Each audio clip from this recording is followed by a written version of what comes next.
Quand Laure-Hélène et Victor m'ont proposé de rejoindre le trio, j'ai tout de suite été très enthousiaste à l'idée de rejoindre ce projet. On s'est rencontrés quelques jours plus tard, on a travaillé un peu de trio ensemble, on a déchiffré des œuvres.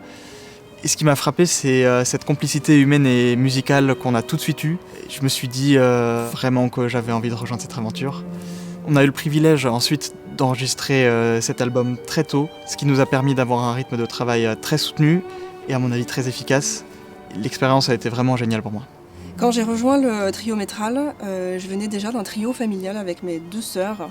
J'en ai fait pendant longtemps et donc de tout cet héritage-là familial, très fusionnel, on est passé à une formation où 3 personnes en fait, qui n'ont rien à voir les unes avec les autres ont commencé à jouer ensemble. Et c'est là où c'était très intéressant parce que toutes nos différences ont créé une richesse et on est allé vraiment explorer cette richesse qui nous a fait sortir d'un cadre connu en fait et qui nous ont beaucoup aidés pour cet enregistrement et qui nous ont poussé vraiment à donner le meilleur de nous-mêmes.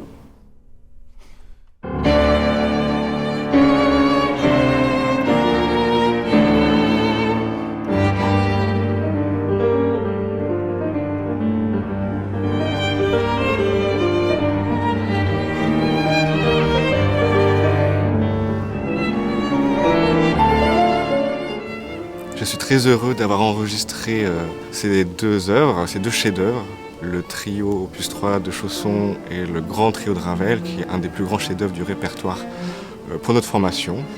Ce sont 2 trios extrêmement exigeants et donc c'était un beau et grand défi. Enregistrer ce trio de Chausson, pour nous, j'ai trouvé ça idéal. C'est un trio de jeunesse et notre formation est vraiment jeune. Le juxtaposer à Ravel, ça nous a semblé naturel. Même si, évidemment, ils ont beaucoup de différences dans leur architecture, dans leur structure. Il y a également beaucoup de similitudes dans leur luminosité, dans leur couleur sonore, j'ai trouvé. C'était des répertoires complètement nouveaux pour moi. Et le travailler avec Laure-Hélène et Victor, qui l'ont déjà joué de nombreuses fois, ça m'a beaucoup aidé.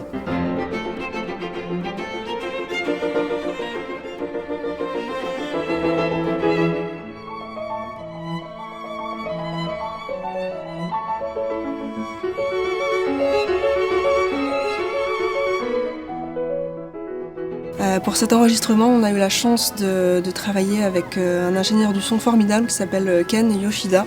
C'était très fusionnel en fait, il a tout de suite su nous cadrer, il a tout de suite su être efficace avec nous, tirer le meilleur de nous-mêmes. Et je peux parler pour nous 3, vraiment, on a adoré cette rencontre et ça a beaucoup fait dans l'enregistrement et dans la cohésion du groupe. Il a vraiment su nous canaliser, donner le meilleur de nous-mêmes et c'était formidable de travailler avec lui. Un enregistrement est un moment important pour tout musicien. C'est quelque chose qui reste gravé à vie. On met un petit peu de nous-mêmes et de notre âme dans chaque phrasé, dans chaque note. Mais c'est aussi un moment de vie.